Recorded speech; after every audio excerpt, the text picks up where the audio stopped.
براہ کرم ہماری حوصلہ افزائی کے لیے ہمارا چینل ضرور سبسکرائب کیجیے اور بیل آئیکن کو پریس کر دیجیے تاکہ ہماری ہر نئی ویڈیو آپ کو وقت پہ مل سکے۔ اعوذ باللہ من الشیطان الرجیم، بسم اللہ الرحمن الرحیم۔ السلام علیکم خواتین و حضرات، میں ہوں آپ کا ہومیوپیتھک ڈاکٹر رضوان ثاقب اور آپ سے مخاطب ہوں شمع ہومیو کلینک لاہور پاکستان سے۔ آئیے آج بات کرتے ہیں کہ اے ڈی ایچ ڈی کی تشخیص کیسے کی جاتی ہے، یعنی اٹینشن ڈیفیسٹ ہائپر ایکٹیویٹی کو ہم کیسے پہچان سکتے ہیں یا اس کے بارے میں کیسے ڈائیگنوز کر سکتے ہیں۔ تو موجودہ چند سالوں میں اے ڈی ایچ ڈی والے افراد میں بہت اضافہ دیکھا گیا ہے۔ اس کی بہت ساری وجوہات ہیں، جیسا کہ عام لوگوں میں اور صحت کی دیکھ بھال کرنے والے پیشہ ور افراد میں اے ڈی ایچ ڈی کے بارے میں وسیع پیمانے پر آگاہی ہوئی ہے، یعنی لوگوں کو یہ پتہ چلا کہ یہ بھی کوئی مرض ہے۔ اب جب یہ پتہ چل گیا کہ اے ڈی ایچ ڈی کسی مرض کا نام ہے تو اس سے یہ ہوا ہے کہ اس کا ڈیٹا بہت زیادہ اکٹھا ہو گیا، تو ہمیں یہ لگا کہ جیسے اس میں بہت زیادہ اضافہ ہو گیا ہے۔ حالانکہ ڈیٹا کلیکشن اور مرض کا موجود ہونا یہ دو الگ الگ چیزیں ہیں۔ اگر سوسائٹی میں اے ڈی ایچ ڈی کے افراد موجود تو ہیں لیکن ان کا کوئی ڈیٹا موجود نہیں ہے، تو ہمیں چونکہ وہ فگرز معلوم نہیں ہوتے کہ کتنے افراد جو ہے اس مرض میں مبتلا ہے، تو ہم یہ سمجھتے ہیں کہ شاید ایسا کوئی جو فرد ہے وہ معاشرے میں موجود نہیں یا بہت کم افراد موجود ہیں۔ لیکن جب ڈیٹا اکٹھا ہو جاتا ہے تو پھر اندازہ ہوتا ہے کہ اچھا اتنے لوگ جو ہیں اس مرض میں مبتلا ہیں۔ ایک تو یہ بھی وجہ ہے، اور دوسری وجہ یہ بھی ہے کہ کووڈ اور دیگر وبائی امراض کی وجہ سے کام کرنے اور تعلیمی ماحول میں جو تبدیلی واقع ہوئی ہے، اس نے اے ڈی ایچ ڈی کو مزید قابل توجہ بھی بنایا ہے، اور اس کی وجہ سے کچھ لوگ اے ڈی ایچ ڈی میں مبتلا بھی ہوئے ہیں۔ یہی وجہ ہے کہ اے ڈی ایچ ڈی کے بارے میں جاننے کے لیے زیادہ تر لوگ اس طرف آج کل راغب ہو رہے ہیں۔ تشخیص کے مراحل میں ہمیں یہ جاننا ضروری ہوتا ہے کہ ہم کیسے بتا سکتے ہیں کہ ہمارے کسی جاننے والے کو اے ڈی ایچ ڈی ہے۔ دوست اور خاندان کے افراد اپنے کسی جاننے والے شخص میں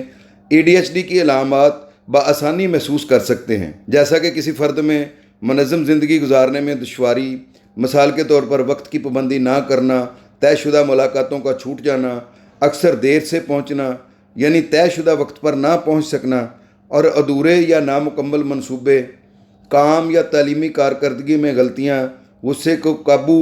کرنے کے مسائل، خاندان کے مختلف مسائل، خاندانی معاملات یا شادی کے مسائل میں معمول سے کم دلچسپی لینا، نیند کا ناقص معمول، مالیات کے انتظام میں دشواری، عادت ساز رویے جیسے منشیات کا استعمال، دونس دھاندلی اور زور زبردستی کا رویہ، بلا ضرورت اور بلا وجہ کی خریداری، بے اختیار جوئے کا رجحان، دانستہ لاپرواہی کی وجہ سے متواتر حادثات، ڈرائیونگ کے مسائل جیسے تیز رفتاری، سنگین حادثات، اپنے ذمے کے کام کا بوجھ کم کرنا یا تعلیم میں اسائنمنٹ مکمل کرنے میں دشواری کا سامنا، کم خود اعتمادی یا دائمی کم کامیابی، یا کھیلتے ہوئے عام افراد کی نسبت زیادہ گرنا یا عام افراد کی نسبت زیادہ چوٹوں کا آنا، یہ وہ علامات ہیں جو ایک معالج دیکھ کر کسی فرد کے اندر تو اس کے بارے میں یہ بتا سکتا ہے کہ یہ اے ڈی ایچ ڈی میں مبتلا فرد ہے۔ اگر آپ کو لگتا ہے کہ آپ کو اے ڈی ایچ ڈی ہے اور اس کا آپ کی زندگی پر منفی اثر پڑ رہا ہے تو اپنے معالج سے بات کریں جو آپ کی موضوع رہنمائی کرے گا۔ کچھ لوگوں کو اے ڈی ایچ ڈی کی تشخیص کے لیے دشواریاں پیش آتی ہیں۔ یہ اے ڈی ایچ ڈی کے بارے میں علم کی کمی کی وجہ سے ہو سکتا ہے، یا اس وجہ سے بھی ہو سکتا ہے کہ ان کے چیلنجز کو کسی اور چیز سے جوڑ دیا جاتا ہے۔ مثال کے طور پر کچھ لوگوں کو ذہنی صحت کے مسائل جیسے انزائٹی، ڈپریشن یا منشیات کا استعمال جیسی بیماریاں تشخیص ہوتی ہیں، کہ یعنی اس کو یہ تشخیص کیا جاتا ہے کہ یہ نشئی ہے یا یہ انزائٹی میں مبتلا ہے یا ڈپریشن میں مبتلا ہے یا اس کو سٹریس ہے، لیکن یہ تشخیص ان کی مشکلات کے صرف ایک حصہ کی وضاحت کرتی ہے، اور اس طرح اندر چھپا ہوا اے ڈی ایچ ڈی نظر انداز کر دیا جاتا ہے۔ یاد رکھیں کہ اے ڈی ایچ ڈی ایک ڈس آرڈر ہے جس سے اس طرح کے بہت سارے مسائل پیدا ہو سکتے ہیں، جن کو ہم انزائٹی کہہ سکتے ہیں، ڈپریشن کہہ سکتے ہیں، منشیات کا عادی فرد کہہ سکتے ہیں، اور مختلف اعداد و اطوار میں اس کے بہت ساری تبدیلیاں نظر آتی ہیں ہمیں، اور ہم یہ سمجھتے ہیں کہ یہ کاہل ہے، سست ہے، یا یہ بہت زیادہ غصہ کرنے والا ہے، بہت جذباتی ہے. تو اس طرح کے نام دے کر ہم در حقیقت ADHD کو پس پشت ڈال دیتے ہیں. ایک معالج ہی یہ ساری جو